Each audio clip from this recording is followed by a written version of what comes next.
In-depth coverage of the top stories and breaking news when it happens. News Radio 1080 KRLD. So I know a lot of people are a little concerned. We're hearing it more and more today about the possibility of having to ration care because of the load of patients.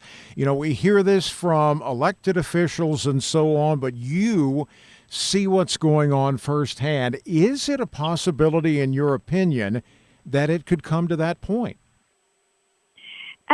It's certainly a possibility because, our numbers are getting worse and worse.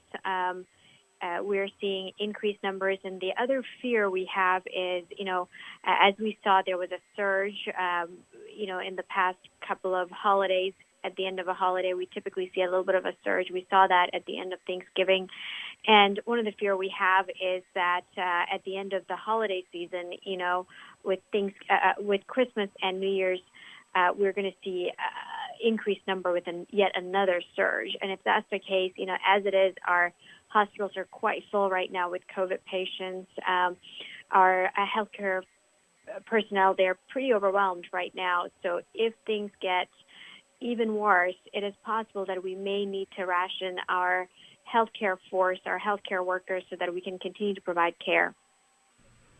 I know we're dealing with something we haven't seen the likes of in modern history.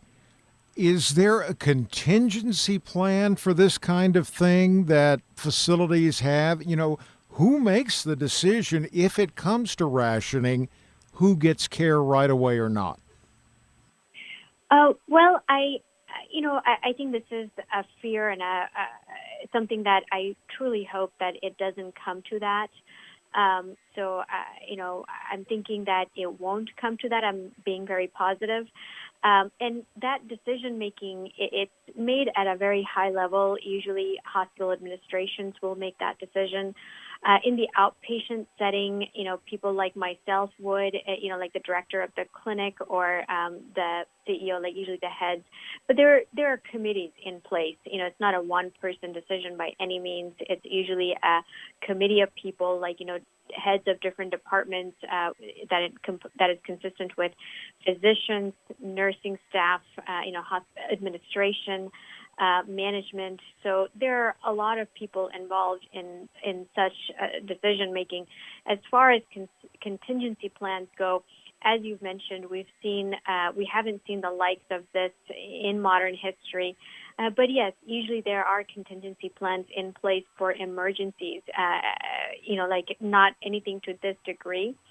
So it's hard to tell what's coming, but our healthcare workers have done a fantastic job so far over the course of the last almost 1 year now battling this pandemic.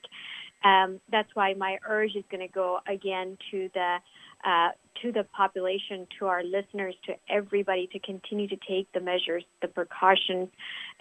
Keep wearing your mask, keep maintaining social distancing, avoid traveling if you can.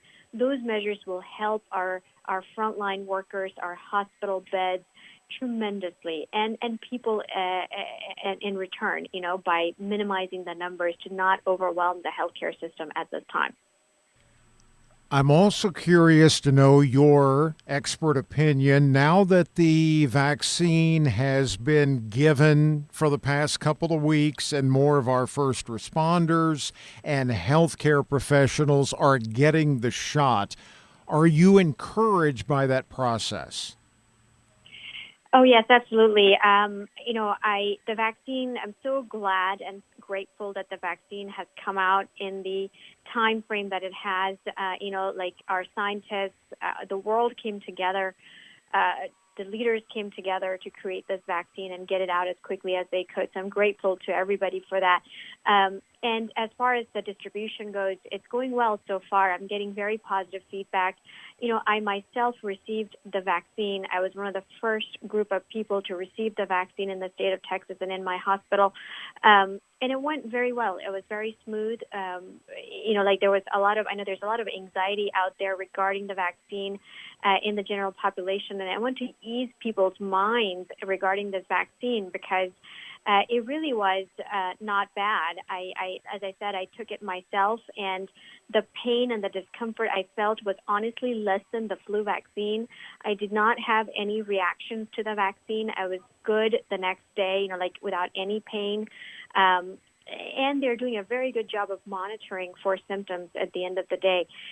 So, the message would be for people to take this vaccine when it becomes available. It's going to help.